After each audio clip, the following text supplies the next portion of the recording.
gonna cry tonight? What must I do, babe? You don't know what you mean. Oh, tell me something. Tell me to this feeling. You're so unpredictable. Why must you? Welcome to episode 9 of Sports Ed with Aaron and Danielle. Now, today we want to talk about a few things. We want to first start off with the U.S. women's soccer team. They were on 60 Minutes discussing how they feel as though they're second class citizens and that they're underpaid and undervalued when it comes to the comparing them with the U.S. men's soccer team. Now, we was talk about the Danielle brought it up before about the women's salaries in sports, primarily the WNBA versus the NBA. But now the women's U.S. soccer team actually went on 60 Minutes to discuss how they are dissatisfied with how the wage gap is with women and men in sports. And I just looked up some things today that I just want to get some numbers out there so y'all can see why they feel the way they do. From Time.com, they said the National Women's Soccer League has a pay ceiling per player of just $37,800, less than a entry-level job coming out of college. And that's compared to an average of more than $300,000 and a median of about $100,000 for men's major soccer league. And then each team in the women's soccer league has a salary cap of just $265,000 compared to $3 million for the men's soccer team. Now, mind you, the women's soccer team actually won the World Cup in 2015, I believe. Men ain't win nothing, but they in the millions, in the six figures, and women just measly $37,800 or up to getting to the six-figure level. And then in Forbes, they said the maximum salary for the women is just $126,000. It's a sad state we live in because the U.S. women's soccer team, number one in the entire world, with mediocre salaries compared to the men who are ranked in the bottom of the world. It just doesn't make any sense, and it's all about what they call revenue and TV time and things of that nature, and just popularity. Yeah. And it's also discrimination, equal pay for equal work. Yeah, but I did see that the women do play less games than the men, but it's still, they're winning top titles. The men aren't. Exactly. Go figure. But anyways, moving right along. The Sixers, they're looking like they're on a roll, at least at home. They won their fourth consecutive home game.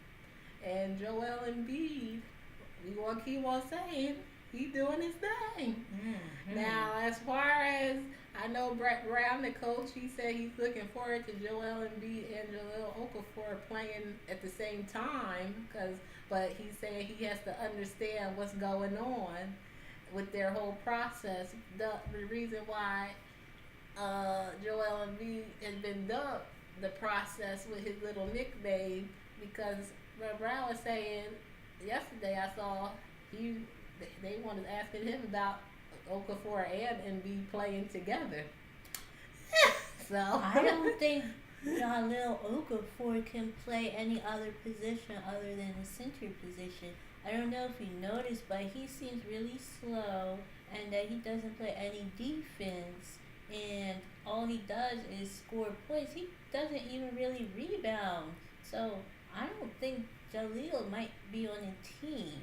I think he might get traded, and we'll be looking at Nerlens Noel, Joel Embiid, and Ben Simmons when he comes back in January. But for those who are basketball fans and keep track of the Sixers, their next game is tomorrow at home. They face the Memphis Grizzlies, and it's at 7 p.m. So So we'll see how that goes if they can get that to a 5-game win streak. Now, yes. Now, as far as the Flyers, they're currently 8-3. They've lost 5 of their last 7 games. Their coach is saying he's going to do some line changes, primarily looking at Voracek and Simmons to switch their lineup to see if that gives them a little spark to get this losing streak out of the way. They are actually playing now. Their game time is now. They're playing away against the Florida Panthers. So we're hoping that they can get out of this funk and do something in the NHL. And then there was also another thing about they have a rookie goalie that they're looking to start, but they haven't given any word on him, Anthony Stolarz. They're saying that he looks good, but they haven't activated him to make his NHL debut. So maybe they'll change it up, especially if they don't get a W with this line change with Simmons and Voracek. I haven't watched one hockey game this season, but I do listen to the analysis on the radio and TV, and the Flyers seem to have reverted, or I don't know, they regressed. Last year they made the playoffs, and this year they're just like a 500 or even below 500 team, and we just have to wait and see. It's only, I don't even know if they're 20% into this season yet. Now, as far as football goes, well, you see the Eagles lost. It was embarrassing. Against the Seahawks. It was embarrassing. Away.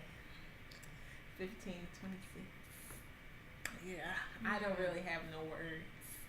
No, there were some injuries. Sproles broken rib. Ryan Matthews something with his knee. Holly Koulibaly Big V. Yeah. So they had a lot of injuries.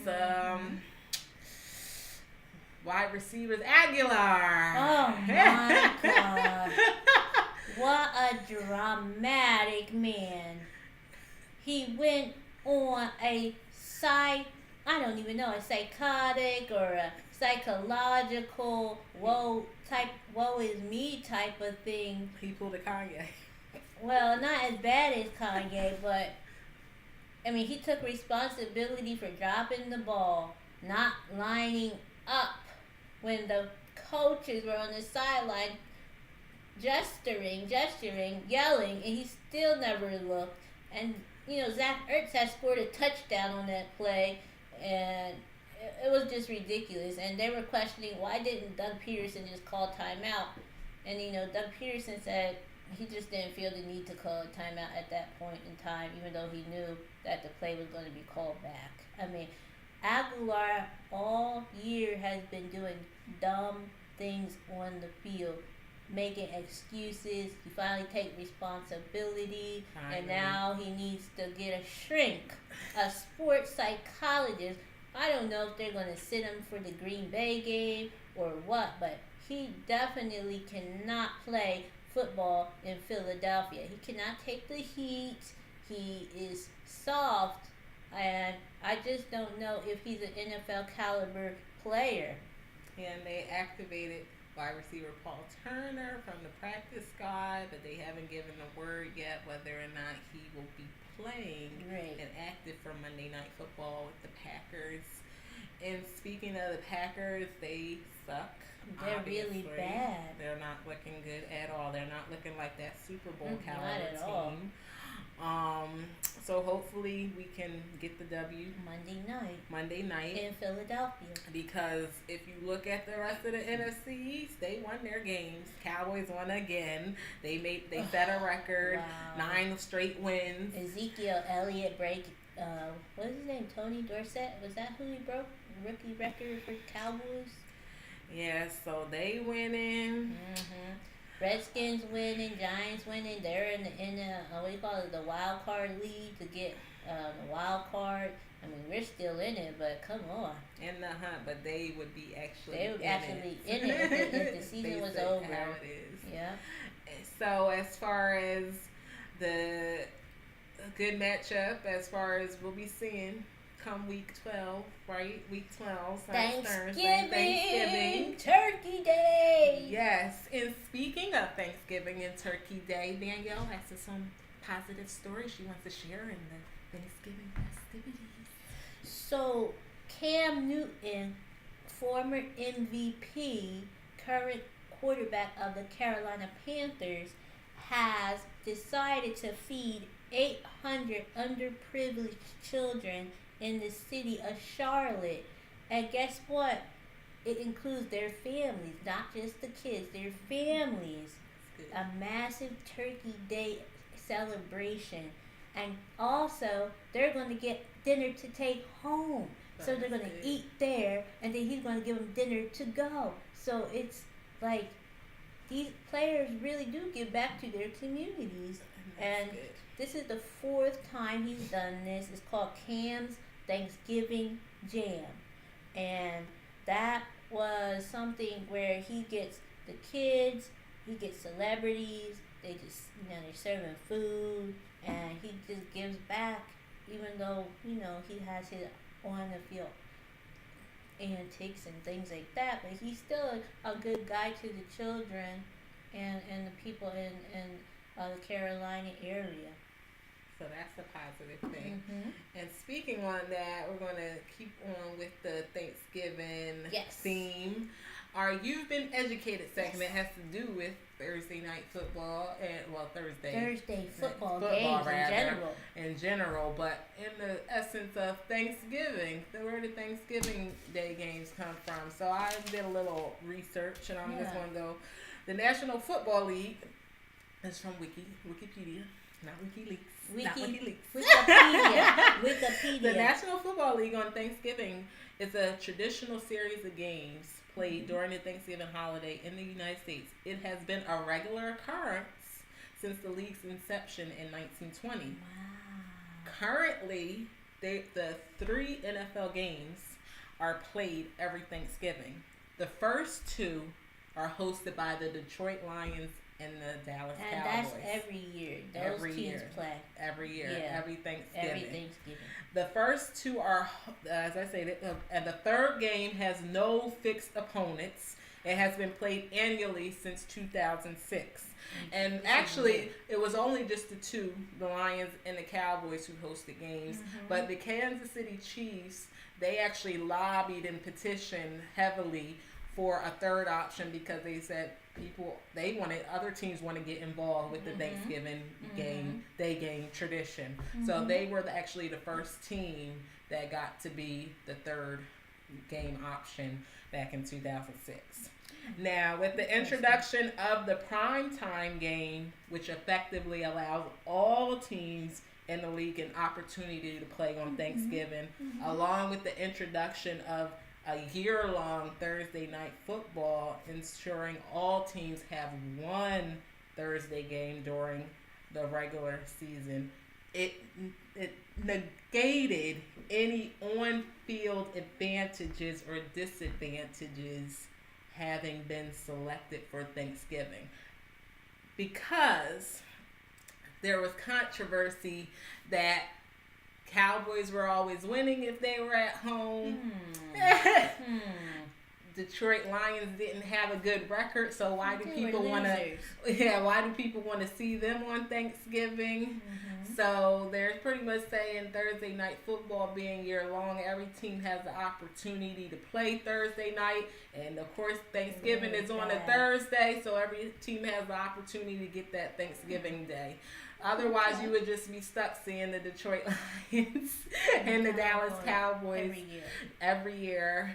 So that third option was a good thing. So reason having that on too, that caused the issues for Detroit and Dallas to be removed from that Thursday Thanksgiving Day tradition. Those complaints about them only being the 2 playing have curtailed because of introducing Thursday night football and it being year long, season long, not just Thanksgiving Day and afterwards. Wow. So that's some knowledge for you. I still don't like Thursday night football. Well, hey, at least team gets selected for Turkey Day. Well, the Eagles got blown out last year on Thanksgiving. Against the Cowboys. Against Detroit.